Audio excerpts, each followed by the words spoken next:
ہر روز اخبار کی شاہ سرخیوں کے اندر روزانہ مسلمانوں کی تباہی اور بربادی کی داستان چھپتی ہے. ٹی وی چینلوں پر روزانہ امت مسلمہ کے وقار کا مذاق اڑایا جاتا ہے. ان سارے حالات میں مسلم امہ جس تباہی کے دہانے پر پہنچ چکی ہے، کوئی کہتا ہے اس کی وجہ کچھ ہے، کوئی کہتا ہے کچھ ہے. غرض کے دانشور اپنی اپنی آرا پیش کرتے ہیں اور ہم روزانہ کم و بیش سنتے رہتے ہیں. کوئی کہتا ہے یہ وجہ ہے، کوئی کہتا ہے یہ وجہ ہے، کوئی کہتا ہے یہ وجہ ہے. لیکن قرآن و سنت کا اگر ہم جائزہ لیں تو ہمیں یہ بات سمجھ میں آتی ہے کہ ہماری تباہی اور بربادی کی سب سے بڑی ایک ہی وجہ ہے اور اسے گناہ کہتے ہیں. اس لیے کہ جہاں گناہ ہے، کسی بہت بڑے مفکر نے کئی احادیث کا اتنے مجموعہ نچوڑ کر کے یہ بات کہی تھی کہ جہاں گناہ ہے وہاں فنا ہے. جب انسان گناہ کرتا ہے تو بربادی سے اسے دنیا کی کوئی طاقت بچا نہیں سکتی. جب انسان گناہوں میں مبتلا ہو جاتا ہے تو پھر اس کو بربادی سے دنیا کی کوئی قوت روک نہیں سکتی. اللہ اکبر. آپ دیکھیں پورے قرآن کو اٹھا کر کے آپ قرآن مقدس کا مطالعہ کریں تو آپ کو پتا چلے گا آسمان سے پتھروں کی بارش ہوئی تھی، گناہوں کی وجہ سے ہوئی تھی. ہواؤں کی آندھی چلی تھی، گناہوں کی وجہ سے چلی تھی. اللہ اکبر. زمین کے اندر قوموں کو دھسا دیا گیا تھا، گناہوں کی وجہ سے دھسایا گیا تھا. اللہ اکبر. ایک عالمی طوفان آیا تھا اور اس عالمی طوفان نے لوگوں کو جب وہ پانی کے اندر غرق کر دیا تھا. آج بھی تاریخ کے انمٹ نقوش پکار پکار کر ہمیں عبرت کی دعوت دے رہے ہیں کہ لوگ اگر دھسے ہیں زمین میں تو گناہوں کی وجہ سے، پتھروں کی برسات ہوئی ہے تو گناہوں کی وجہ سے، چہرے سور اور بندروں کی طرح ہوئے ہیں تو گناہوں کی وجہ سے. اور میرا اللہ قرآن میں واضح طور پہ ارشاد فرماتا ہے وَمَا أَصَابَكُم مِّن مُّصِيبَةٍ فَبِمَا كَسَبَتْ أَيْدِيكُمْ، کہ تم پر جو مصیبت آتی ہے وہ تمہارے گناہوں کی وجہ سے آتی ہے. میرے پیارے آقا صلی اللہ علیہ وسلم کے پیارے دیوانوں، ہم یہ تصور کرتے ہیں، ہم یہ سوچتے ہیں مولانا گناہ کریں گے تو اس کی سزا قبر میں ملے گی، گناہ کریں گے تو اس کی سزا میدان محشر میں ملے گی. حالانکہ ایک مسلمان کو اگر یہ یقین ہے کہ میرے گناہ کی سزا مجھے قبر اور میدان محشر میں ملے گی، تب بھی تو اس کو گناہ نہیں کرنا چاہیے. اس لیے کہ نہ قبر میں گناہ برداشت کرنے کی طاقت ہے، نہ حشر میں گناہ کا عذاب برداشت کرنے کی طاقت ہے. قبر میں بھی عذاب نہیں برداشت ہو سکتا گناہ کا، میدان محشر میں بھی برداشت نہیں ہو سکتا. مگر بے باکی تو دیکھو، لوگ کہتے ہیں مولانا قبر میں سزا ملے گی تب دیکھا جائے گا، محشر میں سزا ملے گی تب دیکھا جائے گا.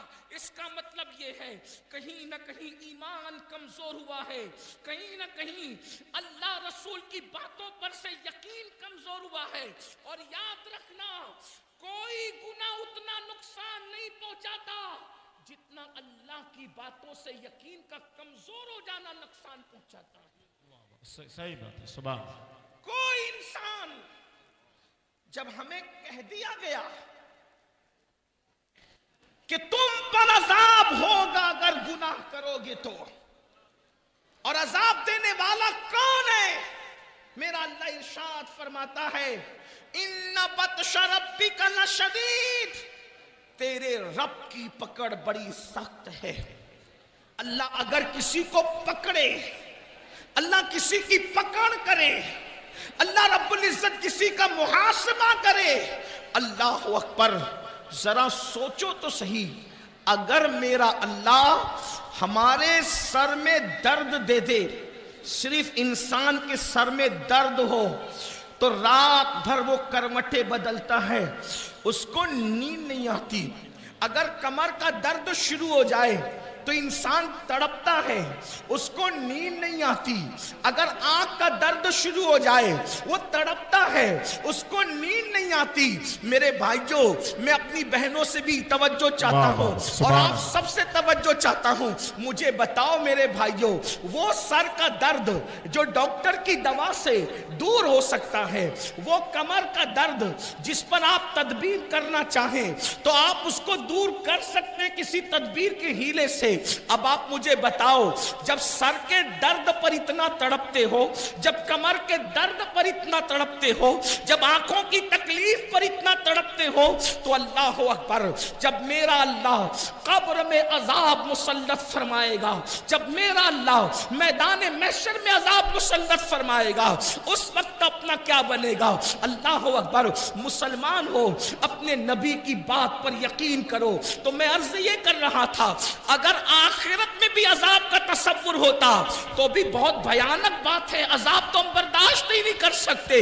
مگر سن لو، انسان کے گناہوں کی سزا صرف اس کو آخرت میں نہیں ملتی، بلکہ انسان کے گناہوں کی سزا اس کو دنیا میں بھی ملتی ہے۔ انسان کے گناہوں کی سزا اس کو دنیا میں بھی آتی ہے۔ اللہ اکبر، اللہ اللہ۔ آئیے میں آپ کو بتاؤں، ایک بزرگ فرماتے ہیں کہ جب میں رات کو گناہ کرتا ہوں، جب میں رات کو گناہ کرتا ہوں تو صبح میں دیکھتا ہوں کہ میری سواری میری نافرمانی کرتی ہے، یعنی میرے رات کے گناہ کا اثر میری سواری سے بھی ظاہر ہوتا ہے۔ میری سواری میری موافقت نہیں کرتی، میری سواری میری بات نہیں مانتی۔ اللہ اکبر۔ اندازہ فرمائیں، اس کا مطلب یہ ہے اگر سواری موافق نہ ہو، انسان کی موافقت نہ کرے تو اللہ اکبر، وہ یہ گناہ کا اثر ہے۔ فرماتے ہیں چراغ جو بجھتے ہیں وہ بھی گناہوں کی وجہ سے، ٹھوکر جو لگتی ہے وہ بھی گناہ کی وجہ سے، اولاد جو نافرمان ہوتی ہے وہ بھی گناہ کی وجہ سے۔ گناہ کو کیا سمجھتے ہیں؟ گناہوں کو کیا سمجھ رکھا ہے؟ آج ہر ماں باپ شکایت کر رہے ہیں، مولانا میرا بچہ فرما بردار نہیں ہے۔ میں کہتا ہوں تم نے اللہ کی فرما برداری کی ہوتی تو شاید تمہاری اولاد تمہاری نافرمان نہ ہوتی۔ مجھے بتاؤ، جو اللہ کی نافرمانی کرے اس کی اولاد اس کی فرما برداری کیسے کرے؟ تو یاد رکھنا، جو ماحول ہے صرف گناہ کی وجہ سے۔ مسلمانوں، گناہ کرنا چھوڑ دو، گناہ کرنا چھوڑ دو، اللہ سے رشتہ جوڑ لو، پھر دیکھو کیسے کرم کی برسات ہوتی ہے، پھر کیسے چھما چھم کرم برستا ہے۔ اب یہاں ایک بات یہ کہنے میں آتی ہے کہ حضرت ٹھیک ہے، گناہ کی بات تو روزانہ ہی سنتے ہیں، گناہ چھوڑنا چاہتے ہیں، گناہ سے چھٹکارا نہیں ملتا، یہ بات ہے۔ کوئی مسلمان ایسا نہیں جو گناہ کرنا چاہتا ہو، گناہ چھوڑنا چاہتے ہیں، چھٹکارا نہیں ملتا۔ بالکل ایسے ہی جیسے چور کمبل چھوڑنا چاہتا ہے لیکن کمبل چور کو نہیں چھوڑتا، تو گناہ سے چھٹکارا کیسے ملے؟ کوئی کہتا ہے یہ کرو، وہ کرو، وہ کرو، وہ کرو۔ میں نے کہا کچھ نہ کرو، ایک بات کرو بس۔ اگر گناہ کی دنیا سے نکلنا ہے، اگر گناہ کے دلدل سے نکلنا ہے، اگر گناہ کی نحوست سے نکلنا ہے، اگر گناہ اور جرائم سے ہجرت کرنا ہے، میری بات نہ سنو، کسی کی نہ سنو، اللہ کا فرمان سنو۔ گناہ سے بچنے کا سب سے بہترین دستور قرآن میں موجود ہے۔ اگر گناہ سے نکلنا ہے تو میرا اللہ فرماتا ہے نماز پڑھنا شروع کر دے، تو خود گناہوں سے نکلتا چلا جائے گا، کیونکہ نماز میں اتنی طاقت ہے، نماز میں اتنا پاور ہے۔ اللہ ارشاد فرماتا ہے ان الصلاۃ تنہا عن الفحشاء والمنکر، بے شک نماز ہر برائی سے اور بے حیائی سے روک لیتی ہے۔ پتہ چلا نماز پڑھو گے، سجدہ کرو گے، خود بخود دل میں گناہ سے نفرت پیدا ہوگی، برائیوں سے نفرت پیدا ہوگی، جرائم سے نفرت پیدا ہوگی۔ اور سن لو، یہ جو دماغ کے اندر خبط چڑھا ہے نا، مولانا میں گنہگار ہوں، میں کیا نماز پڑھوں؟ میرے عزیز، یہاں گنہگار اور نیکی کا کوئی مسئلہ نہیں رہی ہے.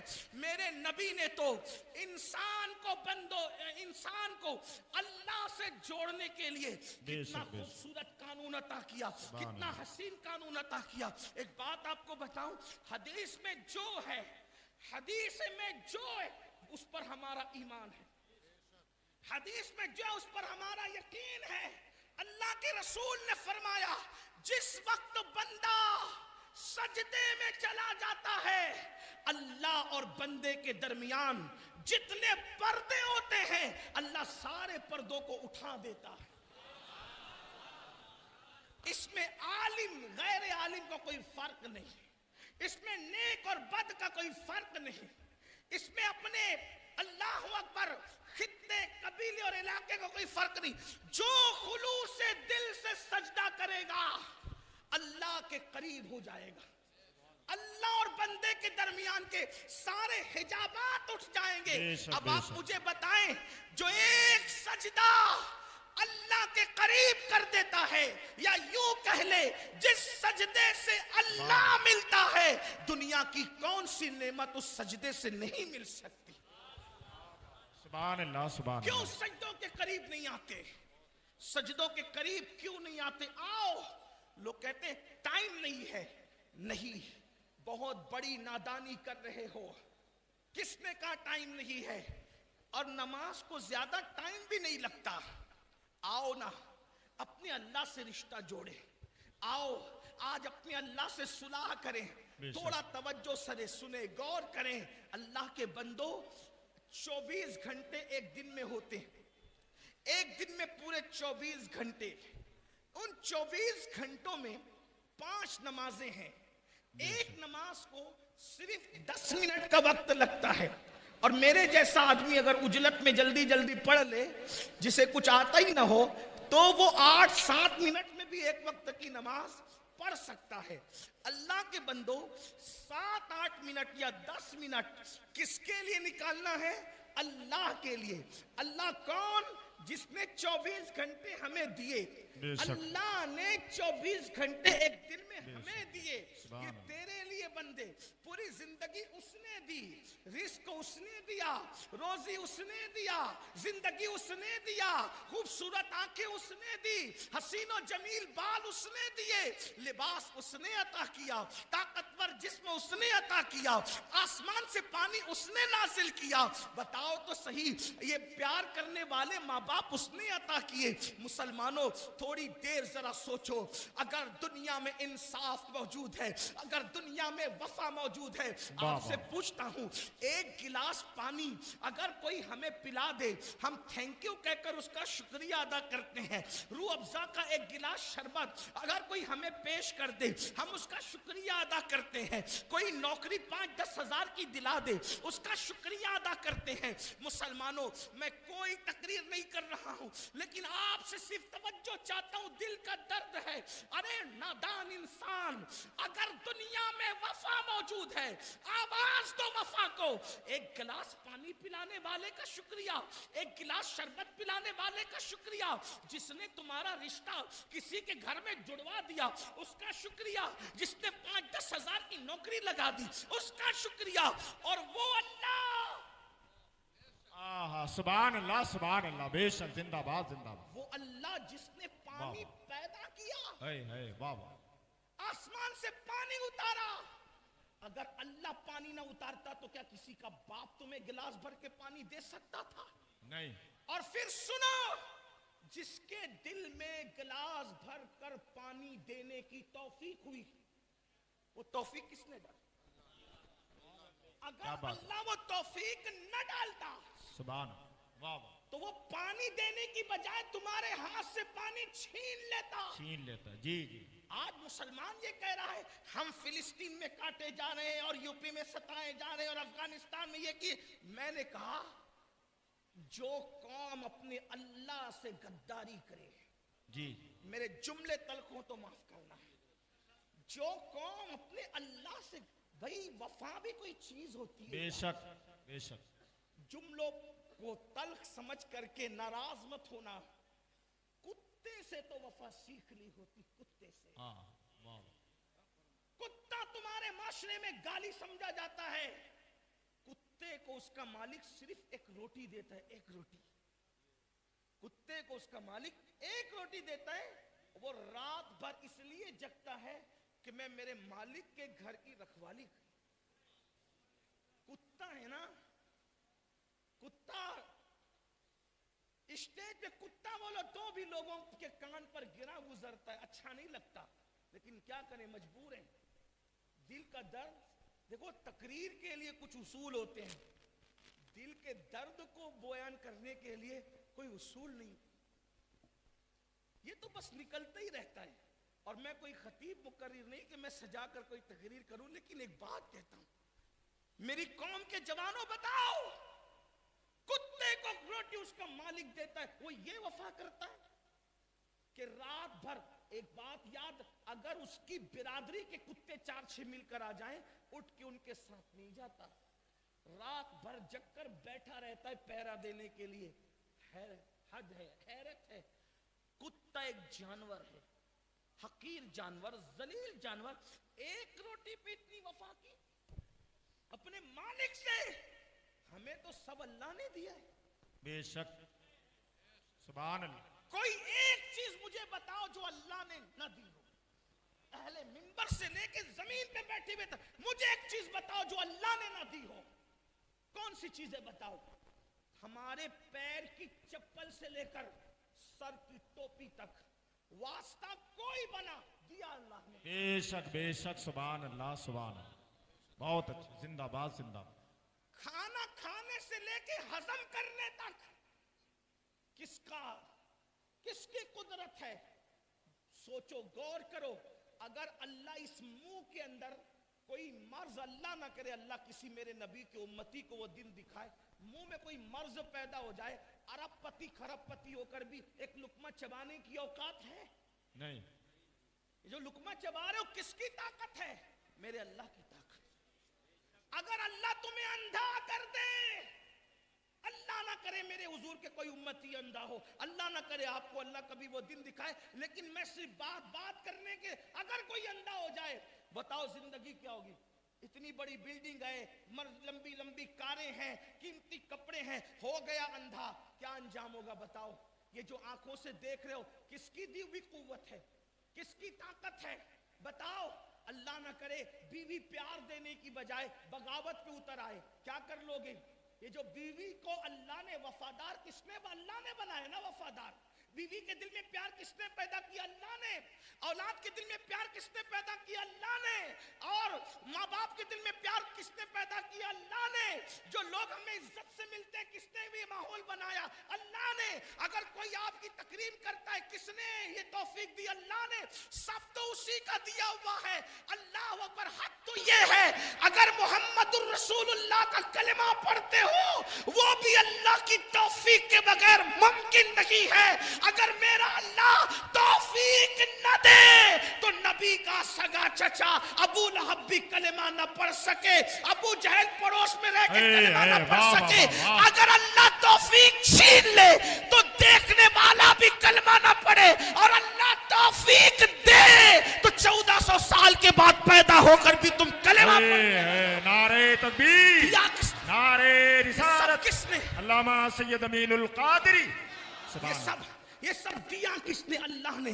اب بتاؤ, سب دے کر, توجہ ہے, سب دے کر کچھ نہیں مانگا.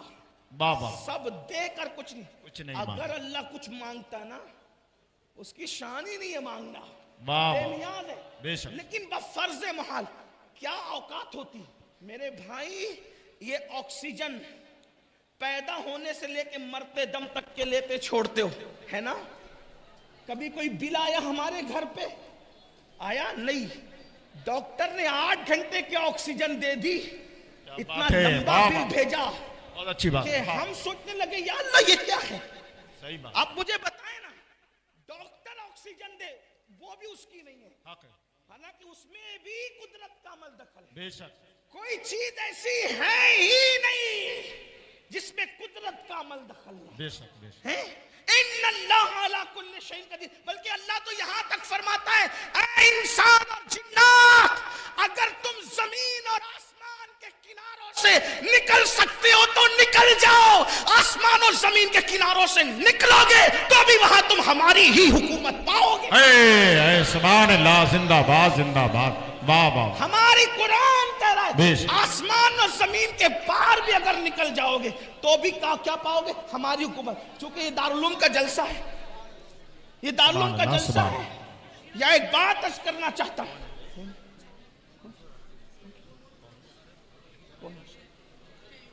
اچھا سبحان اللہ. نعرہ تکبیر، نعرہ رسالت، علماء اہل سنت حضرت علامہ مولانا شاکر علی نوری صاحب قبلہ، علامہ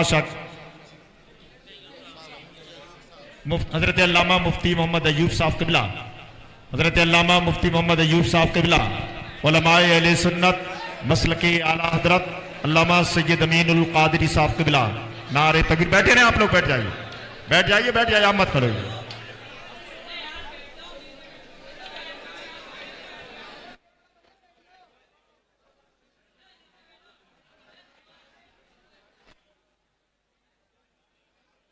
ممبر شریف والے بھی بیٹھ جائیں، آپ حضرات بھی تشریف رکھیں.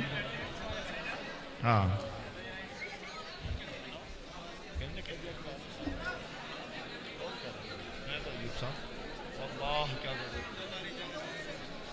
آپ تو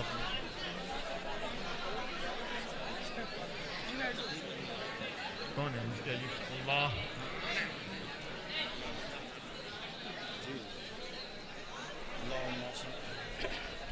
سبحان اللہ. ایک بار درود شریف پڑھنے بلند صلی اللہ علیہ نبی المی والی صلی اللہ علیہ اللہم صلی علی سیدنا یا و رسول مولانا اللہ.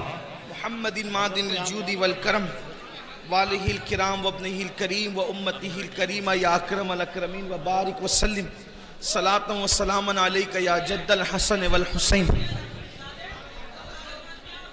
اہل سنت و جماعت کی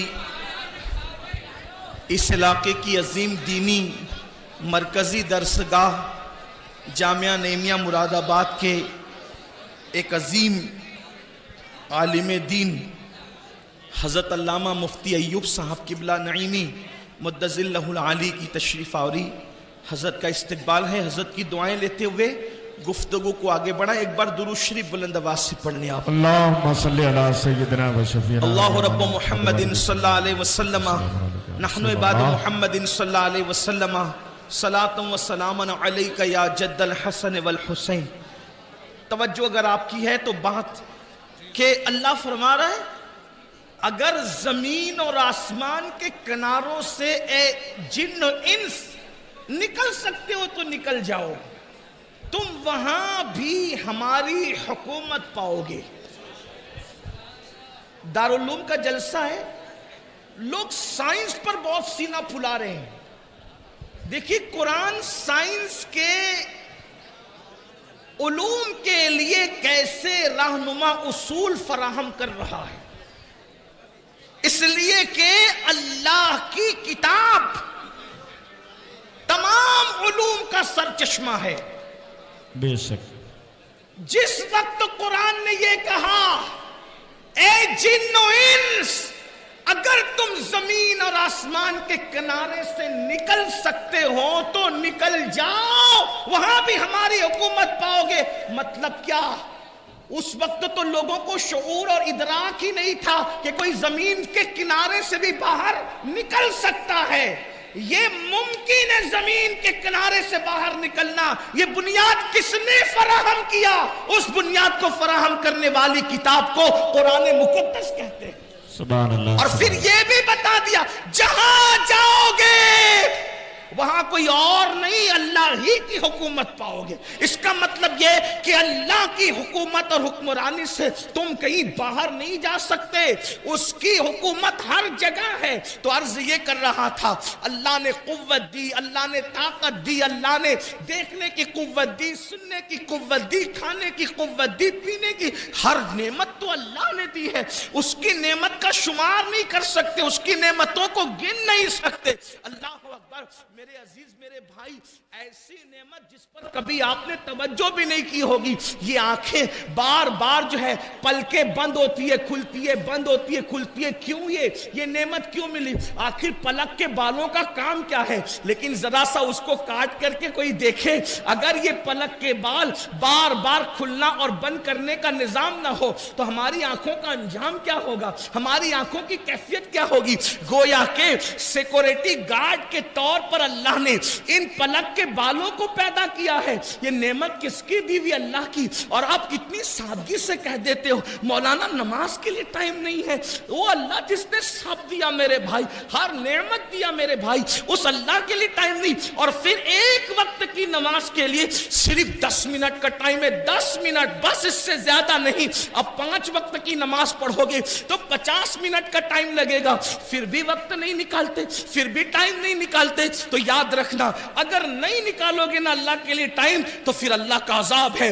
ان بطش ربک لشدید، تیرے رب کی پکڑ بڑی سخت ہے. اب آئیے، اللہ اکبر. ایک کتاب ہے جو سرکار غوث اعظم شیخ عبد القادر جیلانی کی طرف منسوب ہے، اس کتاب کو غنیۃ الطالبین کہتے ہیں. میں وہاں سے حضور غوث پاک شیخ عبد القادر جیلانی رضی اللہ تعالی عنہ نے ان کے نانا جان کی ایک حدیث لکھی ہے. میں اس کو بطور مفہوم پیش کرتا ہوں. اگر آپ نماز نہیں پڑھو گے، 10 منٹ کا ٹائم نہیں نکالو گے، نقصان کتنا ہے، کتنا گھاٹا ہے، کتنا خسارہ ہے. تو اللہ کے حبیب غیب دا نبی صادق و مصدوق خاتم النبیین صلی اللہ علیہ وآلہ وسلم ارشاد فرماتے ہیں، حدیث پاک کا مفہوم ہے کہ جو بندہ نماز ترک کر دے. اب نماز چھوڑنے کا نقصان کیا، اس پر میں اپنی بات پوری کروں گا، لیکن آپ سب کی توجہ، بہت توجہ، اپنی بہنوں کی بھی خاص توجہ. یہ صرف بہانے میرے عزیز، بہت بہانے کی ٹائم نہیں ملتا، ٹائم نہیں ملتا، جھوٹ ہے، بہت جھوٹ ہے. اگر نماز کے لیے ٹائم نہیں، فیس بک کے لیے وقت کہاں سے، یوٹیوب کے لیے وقت کہاں سے، دوستوں کی محفل کے لیے وقت کہاں سے، غب شپ کے لیے وقت کہاں سے، یہ سارے فضول کاموں کے لیے وقت کہاں سے. آج جتنا ٹائم اپنے پاس ہے، اس سے پہلے اتنا ٹائم لوگوں کے پاس نہیں تھا. 10 منٹ کا ٹائم نکالو، بہت بڑی بڑی مصیبتوں سے بچو گے، بہت بڑی بڑی بلاؤں سے بچو گے. اللہ سے رشتہ جڑے گا، اللہ کے قریب آ جاؤ گے، رسول اللہ صلی اللہ علیہ وآلہ وسلم کے قریب آ جاؤ گے، حضور کو خوش کر دو گے. اللہ اکبر. تو آقا کریم غیب دا نبی صلی اللہ علیہ وآلہ وسلم کے فرمان کا مفہوم ہے، جب بندہ نماز چھوڑتا ہے، نماز ترک کرتا ہے، تو اللہ تعالیٰ اس کو 12 مصیبتوں میں گرفتار کرتا ہے. اللہ اس کو 12 تکلیف اور مصیبتوں میں گرفتار کرتا ہے. 3 مصیبتیں اس کو دنیا میں آتی ہے، 3 مصیبتیں اس کو مرتے وقت آتی ہے، 3 مصیبتیں اس کو قبر میں آتی ہے، 3 مصیبتیں اس کو میدان محشر میں آتی ہے. اب یہ 12 مصیبتیں ہیں، یاد رکھ لو. یا 10 منٹ کا ٹائم نکال کے نمازی بن جاؤ، یا پھر ان بھیانک مصیبتوں کے لیے تیار ہو جاؤ، ان خوفناک مصیبتوں کے لیے تیار ہو جاؤ. اور سن لو، یہ معاذ اللہ کسی دنیا کے ظاہری لیڈر کا یا صرف کسی سیاسی لیڈر کا بیان نہیں جس کو ہنس کے اڑا سکو، یا یہ کسی عام انسان کی گفتگو نہیں، یہ اس رسول کا فرمان ہے. تمہارے منہ سے جو نکلی وہ بات ہو کے رہی. اللہ اکبر. یہ اس رسول کا فرمان ہے جو اپنی مرضی سے کبھی گفتگو کرتے ہی نہیں. اللہ اکبر. زبان ان کی ہے، کلام خداوند قدوس کا ہے. اللہ اللہ. اس لیے آقا کا فرمان ہے، انہوں نے کہہ دیا، جو کہہ دیا ہو کے رہا، انہوں نے جو فرمایا ہو کے رہا. تو سن لو، مصیبتوں سے بھاگنے والوں، مصیبتوں سے جیت چرانے والوں، مصیبتوں سے ڈرنے والوں، اللہ کے حبیب فرما رہے ہیں نماز چھوڑو گے تو 12 مصیبتوں کا منہ دیکھنے کے لیے تیار رہو، 12 مصیبتوں میں گرفتار ہونے کے لیے تیار رہو. آئیے 3 مصیبتیں دنیا کی کیا ہے، ذرا اس پر توجہ کریں. اللہ اکبر. کتنا ترس آتا ہے میری قوم پر، کتنی نادان ہے یہ قوم. ہر مصیبت سے پیچھا چھڑا رہی ہے، اور وہ بھیانک مصیبتیں جو نماز کی وجہ سے آ رہی ہے، 10 منٹ کا ٹائم نکالنے کے لیے تیار نہیں. نہیں. آؤ آؤ اپنے رسول اپنے آقا جو ماؤں سے زیادہ شفیق ہے, ماؤں سے زیادہ رفیق ہے, اللہ اکبر, خون کے رشتے اتنا ہم سے پیار نہیں کرتے جتنا آمنہ کے لال نے پیار کیا ہے. حضور نے امت سے کتنی محبت کی ہے اس کا احساس تو کرو. اللہ کے حبیب نے اللہ کے عذاب کو کیوں بیان کیا؟ تاکہ سن لو, ہوشیار ہو جاؤ, اپنے آپ کو اللہ کے عذاب سے بچاؤ. ورنہ سن لو, اچھی طرح سن لو, کسی انسان میں اتنی طاقت نہیں ہے کہ اللہ کے عذاب کو برداشت کر سکے. واللہ سارے زمین اور آسمان مل کر اللہ کے عذاب کو اٹھانے کی طاقت نہیں رکھتے. یہ نازک سا وجود جو پسو, کھٹمل اور چوٹی کے کاٹنے پر بھی بے چین اور بے قرار ہو جاتا ہے, اللہ کا وہ عذاب کیسے برداشت کر سکو گے جو زمین اور آسمان برداشت نہیں کر سکتے؟ ایک بزرگ بہت روتے تھے, کسی نے پوچھا رونے کی وجہ کیا؟ فرماتے ہیں اگر اللہ مجھے گرم پانی کے عذاب سے ڈراتا تو بھی مجھے رونا ہی تھا. اللہ نے مجھے گرم پانی کے عذاب سے نہیں ڈرایا بلکہ اللہ نے مجھے جہنم کے عذاب سے ڈرایا. جہنم کے عذاب کے بارے میں قرآن کہتا ہے القاریہ القاریہ. جہنم کے عذاب کے بارے میں قرآن کہتا ہے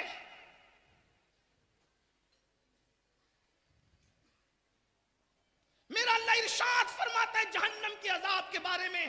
اور کیا فرما رہا ہے اللہ؟ فرماتا ہے کہ جس دن کافر اللہ کے عذاب کو دیکھیں گے تو کیا کہیں گے؟ وَيَقُولُ الْكَافِرُ يَا لَيْتَنِي كُنْتُ تُرَابًا, کاش ہم مٹی ہو جائیں. وہ مٹی ہونے کی تمنا کریں گے اللہ کے عذاب کو دیکھ کر کے, وہ مٹی ہونے کی تمنا کریں گے. اللہ کے عذاب کا حال کیا ہے میرے عزیز میرے بھائی؟ اسی لیے صحابہ جنہیں جنت کی بشارتیں ملی تھی وہ رات رات بھر اسی لیے نہیں روتے تھے, انہیں پتا تھا اللہ کے عذاب. ام المومنین, یہ میری مائیں اور بہنیں موجود ہیں جنہیں نماز کا طریقہ بھی صحیح نہیں پتا, یہ گھمنڈ میں ہے مولانا ہم تو جنت ہی میں جائیں گے. میں کہتا ہوں امید کری جا سکتی ہے لیکن خوف بھی ہو. امید کی جا سکتی ہے مگر خوف بھی ہو. یہ کیا کہ جن کی زندگی میں کلمہ طیبہ بھی یاد نہیں اور انہیں گھمنڈ ہے کہ جنت میں جانے سے میں کون روک سکتا ہے. بڑی معذرت کے ساتھ امید بھی کرو خوف بھی کرو, یہ گھمنڈ ہے, نہ امید نہ خوف. کیا سمجھ رکھا ہے جنت کو؟ ہم تو لوگوں سے کہتے ہیں 1857 کے بعد والوں نے جتنا جنت کو مشکل بنایا ہے اتنی بھی جنت مشکل نہیں ہے, اور جتنی آسان آپ کے شاعروں نے جنت بنا دی ہے اتنی بھی آسان جنت نہیں ہے. نہ اتنی مشکل ہے نہ اتنی آسان ہے. پھر اعتدال کی راہ کیا ہے؟ تو میرے امام اسے اعتدال کی راہ کو بیان کرتے کہتے ہیں وہ تو نہایت سستا سودا. واہ واہ واہ سبحان اللہ. اعتدال کی راہ کیا ہے؟ نہ 1857 کے بعد والوں کی فکر جو انہوں نے بہت مشکل کر دی کہ کچھ بھی کر لو جنت میں نہیں جاؤ گے, یہ مشکل. اور آپ کا حال یہ ان کو دیکھو اور ان کو دیکھو اور جنت میں چلے جاؤ. میں کہتا ہوں کہ ساری نسبتیں عظمتیں سرآنکھوں پہ انکار نہیں, لیکن جن کو دکھا کر جنت بانٹ رہے ناظم صاحب آپ, ان کے ایمان پہ خاتمے کی بھی کوئی گارنٹی آپ کے پاس ہے؟ تو نہ اتنی مشکل نہ اتنی آسان. امام کی فکر یہ کہ وہ تو نہایت سستا سودا بیچ رہے ہیں جنت کا, ہم مفلس کیا مول چکائیں اپنا ہاتھ ہی خالی ہے. سبحان اللہ سبحان. ہمارے پاس مول کیا ہے بھئی؟ چیز کتنی سستی ہو اور ہمارے پاس نہ ہو اس کی قیمت آپ کی توجہ ہے؟ دیکھیں آسانی سے سمجھ میں آئی. چیز کتنی سستی ہو اور ہمارے پاس قیمت نہ ہو, لے سکتے ہیں. جیسے مثال کے طور پر یہ میرا رومال ہے, اگر میں کہوں کہ میں اسے آج بیچنا چاہتا ہوں, کون خریدے گا تم میں؟ تو میرا حسن زن یہ کہتا ہے کہ میرے عزیز میرے بھائی لوگ جو مجھ سے محبت کرتے ہیں پیار کرتے ہیں، اگر میں اس کی قیمت یہ کہہ دوں 500 روپے تو ابھی 500 کی کئی نوٹیں نکل آئے، 5000 تو بھی نکل آئے، 10,000 میرا حسن زن کہتا ہے تو بھی نکل آئے، لیکن میں یہ رومال چلے بیچ ہی دوں، کتنے میں خریدو گے؟ میں نے بیچنا اس کو، مجھے چاہیے اس رومال کے صرف 15 پیسے، 2 منٹ کا ٹائم ہے، اگر آپ میں سے کسی کی جیب میں 5 اور 10 15 پیسے ہو ابھی لا کر دے دیں، حضرت مفتی ایوب صاحب قبلہ مدظل اللہ علی کے ہاتھ سے یہ رومال لے کر جائیں، یا یہ سید صاحب کا رومال